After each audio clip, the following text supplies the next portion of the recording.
Alright, hey everyone, it's Silent again. In my last video I just started doing these tutorials for fighting Dauntless behemoths, and in the first video I did pretty much the first behemoth, which is a Gnasher. And this time I'm going to do a Shrike. And I'm wearing the Shrike armor right now, and I'm using chain blades, which are more lightweight quick weapons than a sword.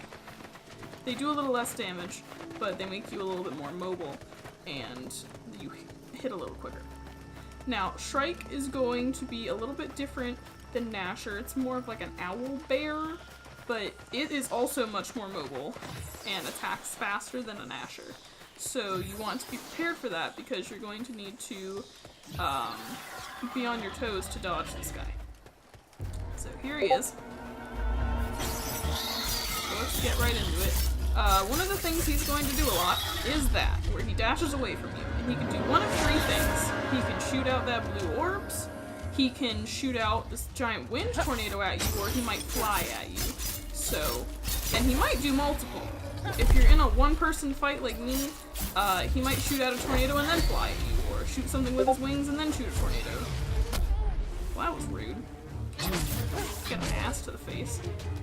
Alright, after he claws at the air like that, he's always going to roar into the sky majestically, I guess? I don't know. The point is, that's when you can hit him. So, always take advantage of that. Ooh, that was good aim. Okay. This is what I think is one of the hardest things about this guy, is dodging that jump in the air. Because it's delayed. Did you notice he had, like, that white air around him, and he hovered in the air for a second before he landed, and it's really difficult, at least it was very difficult for me, to get used to that.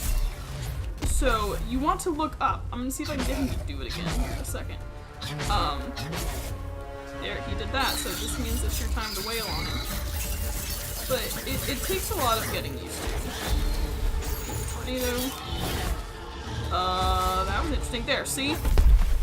So if you look up, it gives you a better chance of dodging it, because you'll actually see when he's getting ready to move. And if you're fighting with multiple people and it's not just you, you don't know who he's going to be going for. So if somebody's dumb and runs towards you, you need to make sure you're ready to dodge as well.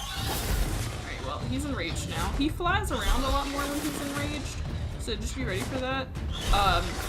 There are some weapons that can knock him out of the sky when he's flying around like this. You can do it with chain blades a little bit later in the game, but not yet. The biggest thing, the thing that's best at knocking him out of the air, in my opinion, is a war pipe. If you charge up a shot on a war pipe, you can shoot him out of the air because he counts as unstable during that time. You can also do it, I'm pretty sure, with a hammer, maybe? And you can do it with a sword if you're enraged at the time. Alright, he just unenraged. Oh, I hate that one. It doesn't have that right there. He kind of bitch slaps you. It doesn't have a whole lot of tell, but it's very close range, and generally is only aimed at one person. There, see? Sometimes he'll do multiple attacks after one dash. If you have multiple people in your party and somebody has dashed closer to him, generally he won't, but there we go. Alright, so you can break his wings and his legs. There we go, there's one. So remember what I said last time, once you break something, you want to move on and you want to start hitting a different part. You can see when I'm hitting things, there's gray numbers and yellow numbers. Gray number means I'm hitting either something that doesn't break, like his body, or something that has already been broken. Those yellow numbers mean I'm hitting something that has yet to be broken and still can be broken, and that's what you want to see. You get it. And one thing I tend to notice is that once parts start breaking, a lot more will start breaking, and it just happens quicker. Oh, when he's enraged, he will shoot 2 times instead of once. So pay attention to that. He'll shoot once, like, horizontally and once vertically.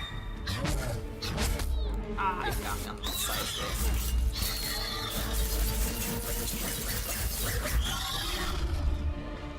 Alright, let's see that. Yeah, see, 1, 2. You can see how one of them was up and down and one of them was horizontal.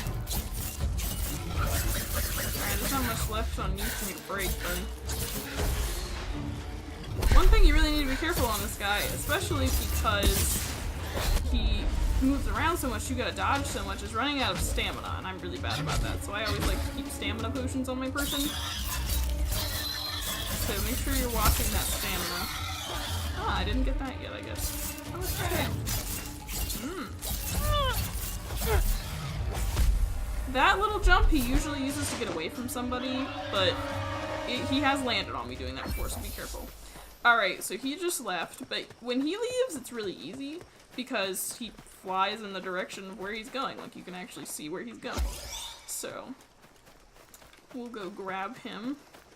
I like to use chain blades for Shrike simply because you're able to keep up with him.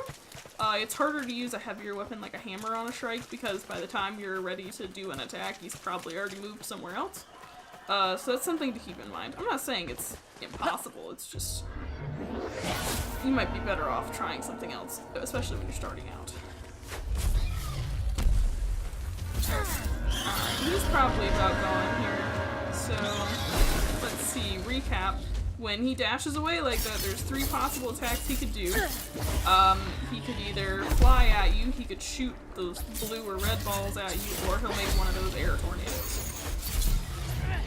When he jumps into the air, make sure that you get up and look at him, because it can be very difficult to get the timing right on when he's going to land. And if you're not looking up, you don't know who he's going to land on. Another thing I like about chain blades is that pull. See, we gotta look up, and then it helps us dodge.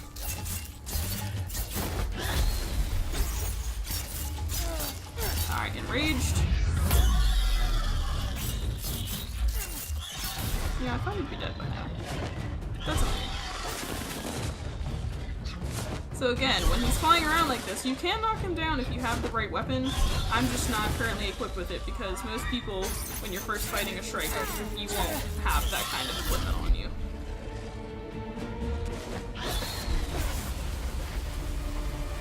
One, two... Oh, I haven't broken his head yet. Well, there we go. Means he should be pretty close. I'm pretty sure I've broken everything now. Maybe not his tail. Oh,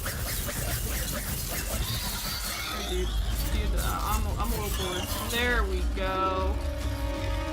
Alright, and there's a Shrike for you. A little more mobile, a little faster, so you gotta be a little more sure of your dodging, but if you can dodge that jump he does, and if you're ready when he dashes, then you got it. Alright, I'll probably do a quill shot next, so I'll see you during that.